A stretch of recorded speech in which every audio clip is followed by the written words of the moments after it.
I chose my parents very carefully. My father was a mad, enthusiastic amateur musician, and he wanted someone else in the family to play with. And so I was introduced to the violin when I was 5 or 6, I think, really to entertain him. And he was not a very good violin player, not a particularly distinguished pianist, but he could make a musical evening happen, even with indifferent talent as I was, age 5 or 6. And I suppose through his enthusiasm, I eventually I went into various competitions. I was picked up in a local competition, sent to the Royal College of Music for an audition, and I remember Hugh Allen there said, "I'm not quite sure about you. Maybe you should finish your education and then come back and play." Anyway, I finished up at the Royal College of Music when I was 16. And there I was just a violin player. Obviously, I had to learn other instruments as well. You have to learn piano and viola. But basically, at the end of 3 or 4 years, you're supposed to have decided what your category as an instrumentalist is. And I think I was certainly not going to be Heifetz. I mean, I didn't have that sort of preparation or that sort of talent to be a solo violinist. But I loved playing chamber music, ensemble things. Working with other people appealed to me most. And so very soon, when I came out of the army, I got into a string quartet.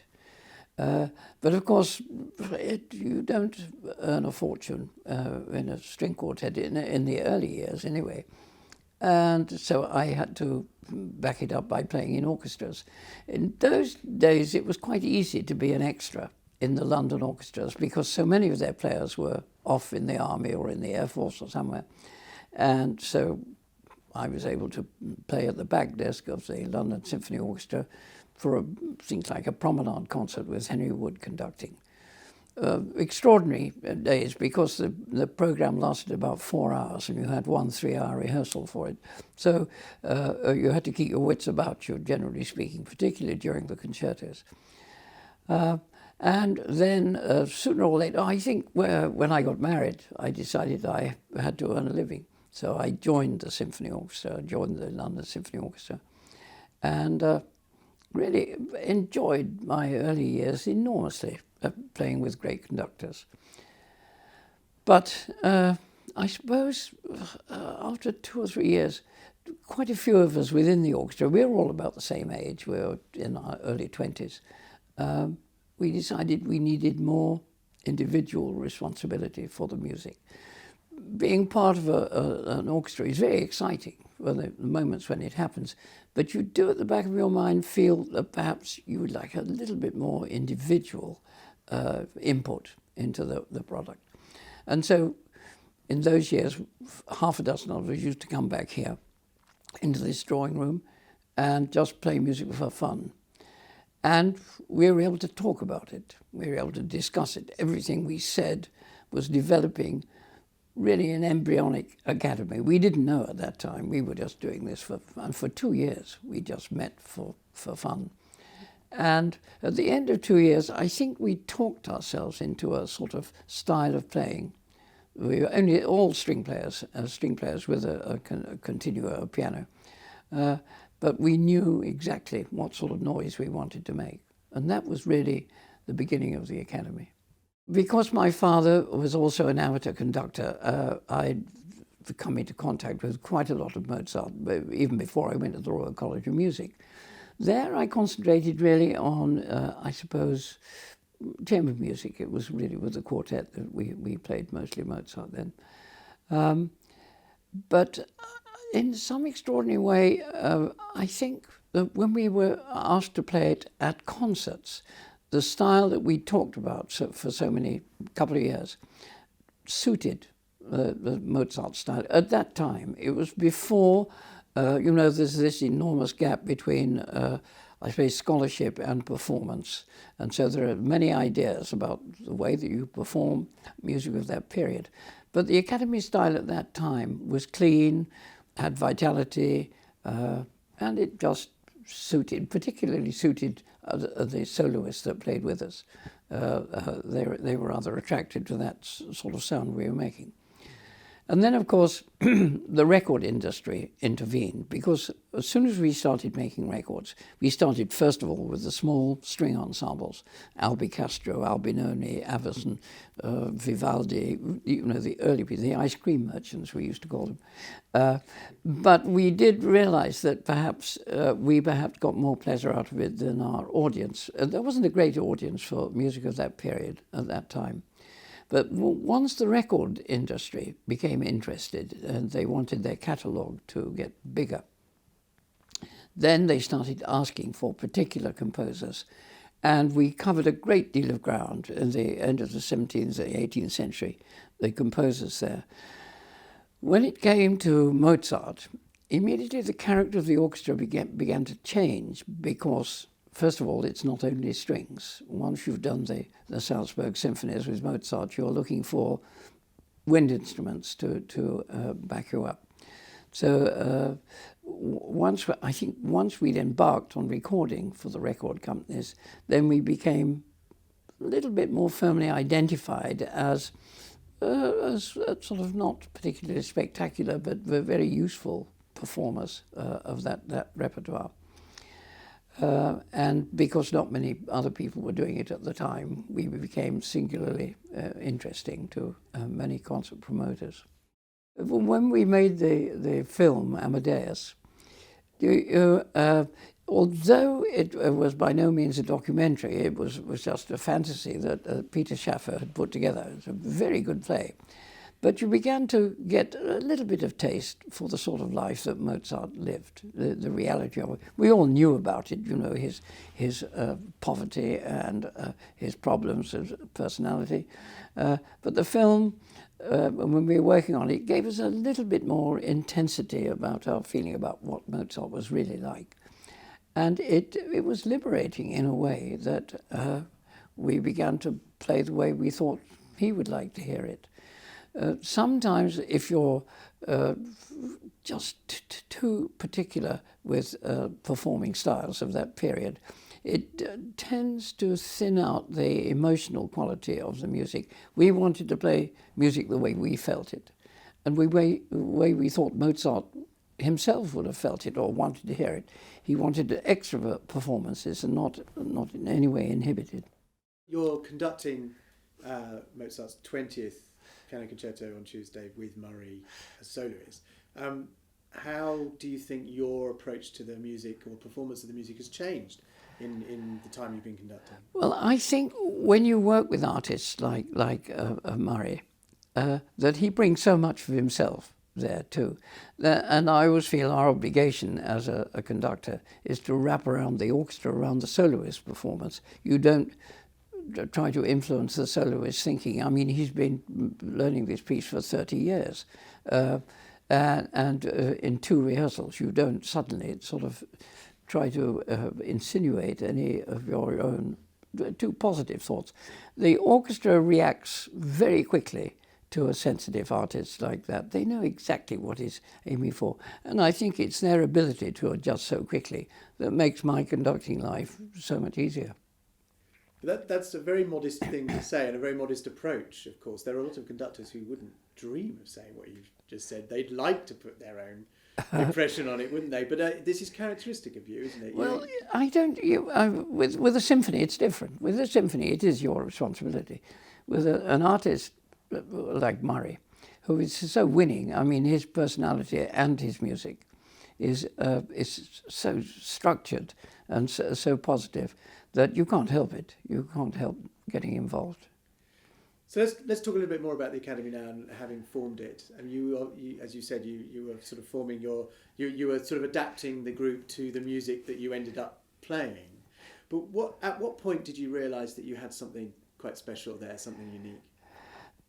I think we were surprised, really. We were, after the couple of years, we did our first concert, and this remarkable lady came from Australia, Louise Dyer, who just bought a music publishing company in Paris, and she came to the concert and asked us afterwards if we'd like to record some of the music that she'd bought. And this was a great treat for us, of course. We never considered putting ourselves down in any way permanently. But we made the record, and it had extraordinarily generous reviews. With your first record, you're immensely vulnerable. I mean, it's quite often the turning point in an orchestra's career. And so we were confident to play, and we probably guessed that the particular strains of music making that we were aiming for were useful. We needed the vitality. You take for granted the fact that the players themselves are mini virtuosi. In other words, you've chosen your players so carefully, or your friends. You admire the way they play, and technically you don't have to worry about them. So you have a certain clarity of sound and texture. And this appealed to the record industry too. It recorded remarkably well. Now, was that it for your violin playing? Because you had a successful career as a violinist. Let's not be modest about it. But what happened to it after that? Well, I stuck it for a long time until what I was able to say then was that I wasn't the quality of player that I would wish to employ with the academy.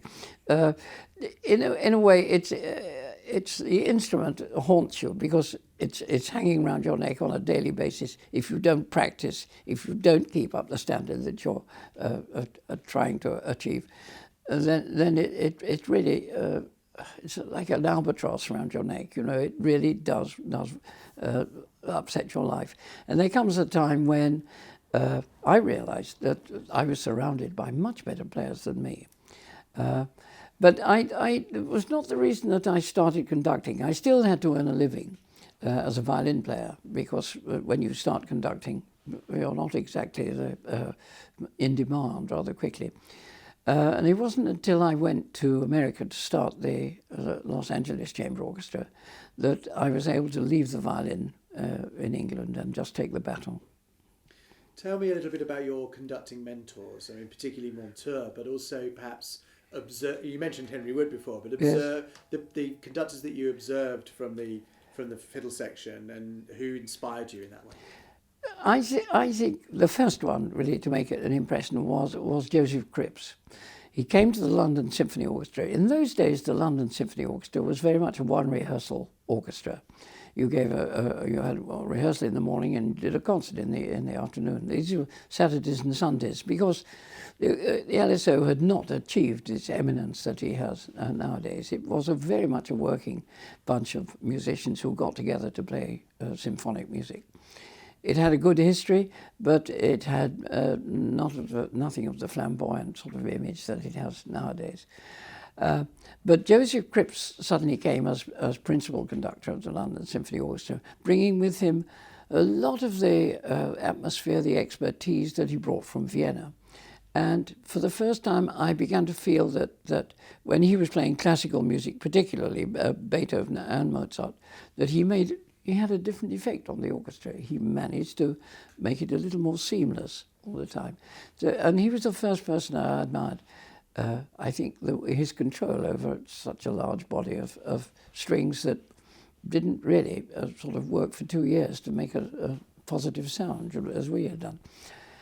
But then I used to freelance with the Philharmonia Orchestra too.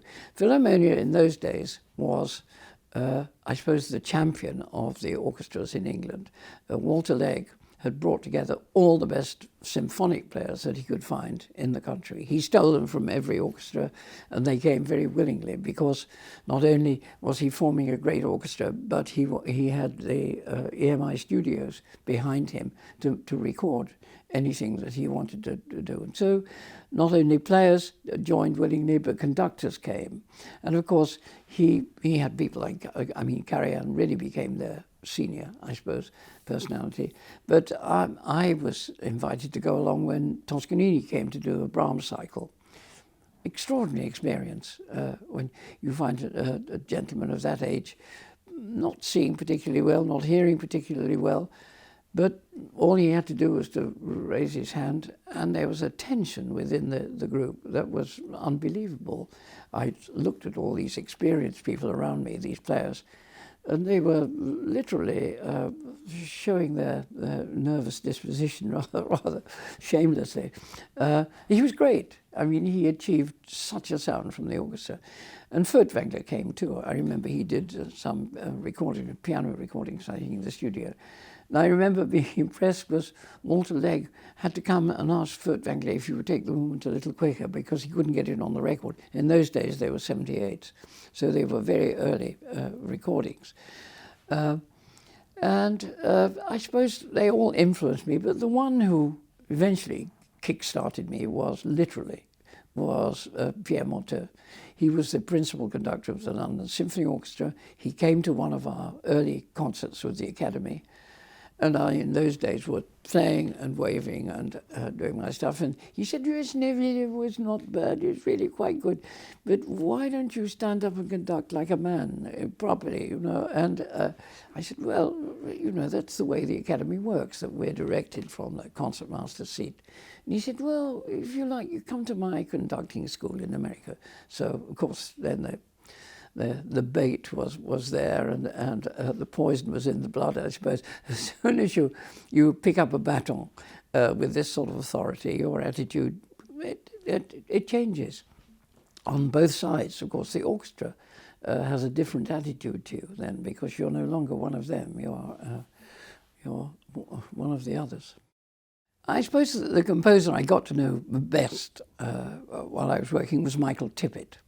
He became a friend, and you really celebrated with Michael and suffered a great deal too, because he himself, always, his music was an enormous battle within himself. But I think I had more pleasure out of some of the early performances that we did of Michael's music than perhaps any other composer. Someone like Ben Britten, you never got to know. Ben, you could never call him a friend. He was an acquaintance, I suppose. But of course, he was so incredibly fastidious with his conducting himself that he made an impact on you, particularly when you were dealing with his music, of course.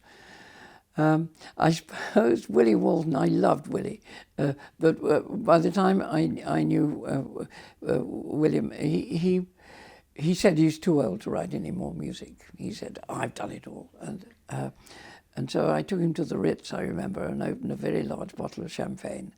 And at the end of the meal, he was getting a little more interested in what sort of thing do you want. I said, well, just a major piece for strings. And he said, oh, there are no major pieces left in me. I'll tell you what I'll do, the string quartet. I'll orchestrate the string quartet. And he did that.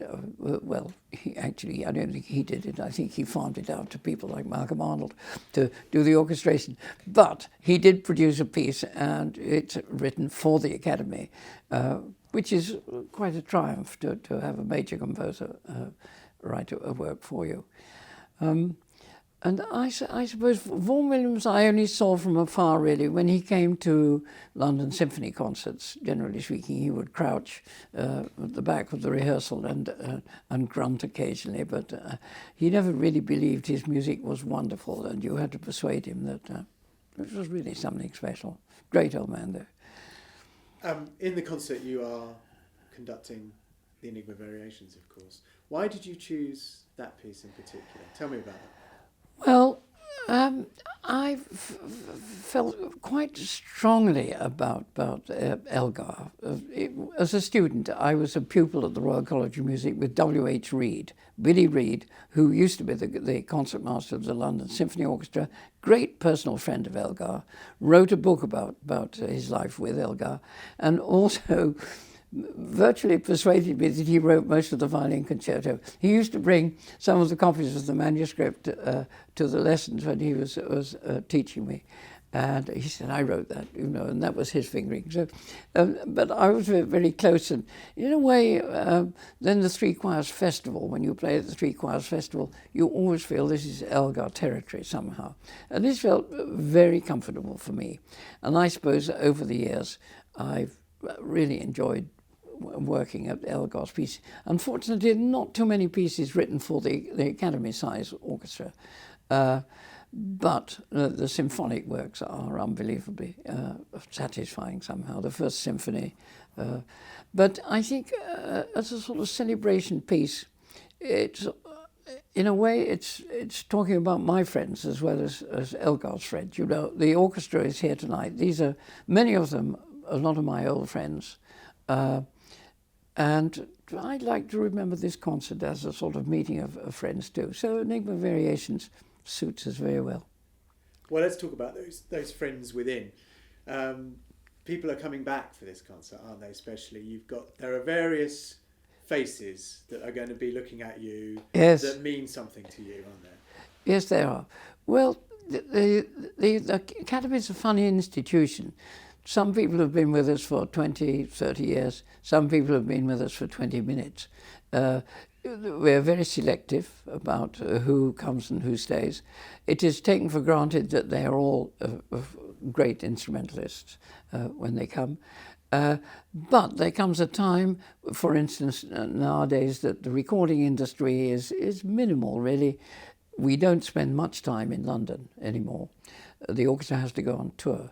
This makes it difficult for the girls in the orchestra, particularly if they have children, because you can't go on tour and leave your children behind. So things have changed for them. Some of the girls have had to take different positions, very good positions, usually in Birmingham and in Manchester and other orchestras around. And the men too, they want, like me, they want more individual responsibilities. They go for their string quartets, they play their solos.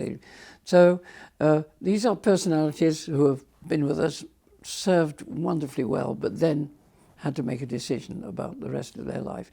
And so some of these are coming back, and it's wonderful to get them. I wish we could have them all, but there must be 200 or 300 that have been through the Academy in the last 50 years. It's a great treat to have your own son, to Andrew Marriner, playing for me at this concert.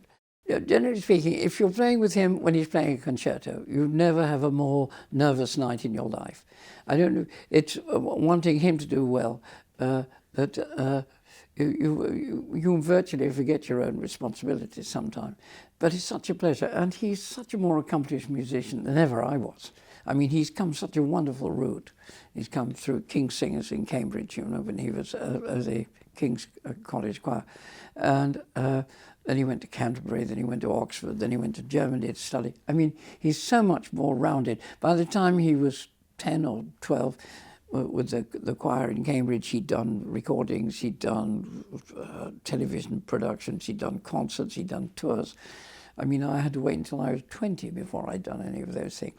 But I mean, it's a great treat to have. I could go on too long about him, really. I always remember in Los Angeles, the dinner party with Jimmy Stewart, the actor, James Stewart, and there was a very glossy lady who leaned across to Jimmy's wife and said, "It must be wonderful to be married to someone as famous as this." And she said, "He's not famous at home." And I feel that's very much my role here too, that you have to get it all in proportion, I think, about what your potential is and how far you can go and just what your good fortune may be. I think whatever the trials and tribulations you may have been experiencing, it doesn't really matter. When you get on stage, you have this, the performance has a shape at a beginning and a middle and an end, and to be able to fulfill this is enormously satisfying.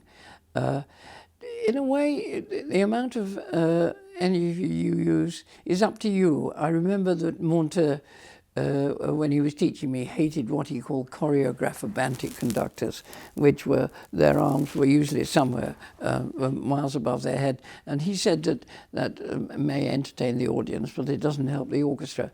You don't physically have to be too extreme, I don't think. The orchestra needs help. I mean, the conductor's job is to help the orchestra to play as well as they can. I suppose so long as you have the energy and to left to help the players through the piece, then you're doing your job satisfactorily. And I think you can go on to I hope, to a very great age. In your earliest years, when you were still a student or just post-student, you looked in the diary and you saw, God, there's nothing next week and there's nothing the week after. I better go looking for something. You get used to this idea of expecting to be busy sometime. Now because of the way we work, it's 2 years in advance, and I can look at my diary in 2 years' time and think, gosh, October's a bit thin. But you never get rid of that somehow. And I know that Molly, my wife, wants more time together, particularly because we have a place in the country, and what's the point unless you're enjoying it? So we do try and take more and more time when the weather's agreeable to us. But I think I would still feel uncomfortable if I looked at the diary for 2016 and saw that it was thin. Are you trying to do a Monteur? Because, of course, he famously, in his 80s, signed a 25-year contract with the London Symphony Orchestra. Yes, that's true. No, I don't like the idea. I don't want to be a music director ever again. Music directors nowadays it's a tedious job. You're talking about money and politics, really. You don't talk about music. Being a principal conductor, that's fine. That's a great role. But to be in charge of a hotel, of an orchestra's future, is not an attractive business nowadays. A couple of weeks ago, I was in China. I'd never been to China before. This was just to conduct their national orchestra there. And I didn't know, first of all, I didn't know how good the orchestra was. I didn't know what the audience was like. I'd heard rumours that the audience was a little bit sort of 30 years ago, you know, a little bit not sophisticated anyway. I was amazed that after the concert, it took me at least 2 hours to sign records that they'd got in China. I mean, some of the labels I didn't even recognise. You know, they were they'd been remodeled or restolen or whatever they do with these things. And they were all young. The extraordinary thing was it's the youngest audiences that I played to, but they were vastly enthusiastic, but largely because of the association with the Academy. I heard something else the other day, a radio announcer saying, "Oh, that was the Academy of you-know-where, conducted by you-know-who." And the Academy has become such a brand, in a way, that if you're interested in that sort of music, it's easily recognisable. But that's a wonderful achievement, isn't it? Oh, it is. It's great. I really can't say I haven't enjoyed it. It's been a remarkable, and really because of the players that you've worked with, you couldn't be luckier than to get people that have the same commitment to keeping music at that standard of performance. There was a great friend of mine, Peter Gibbs, who had been in the RAF during the war, and he didn't get it out of his system, and he had a tiger moth, and he was a very good violin player. He'd already had the Peter Gibbs Quartet in Oxford. But we decided that we'd fly to Belgium to go to this particular festival. And the orchestra was very peevish about it. They were sort of a bit gritty and they thought it was not very professional. But we said, OK, we will meet up with you. And they'd been so awkward about it that we decided we'd bomb their bus because they had to go from one town to another with great Greyhound bus things. And we loaded the aeroplane with bags of flour and dropped them on the bus. I mean, we should have been in jail because if there'd been an accident or anything. But Peter was quite extraordinary personality. There's a program about him somewhere. There should be. But how did you get away with it? Did you? Well, we in fact we'd asked the other players in the orchestra to look after our instruments for us so we discovered that they'd been slightly manhandled by the time we came to do the concert. The bow was screwed the wrong way. Some of the strings weren't exactly what you'd expect. There were little moments of revenge, I think, going on there. Oh, it was fun, but they were different years. You don't get away with those sort of jokes nowadays, I'm afraid.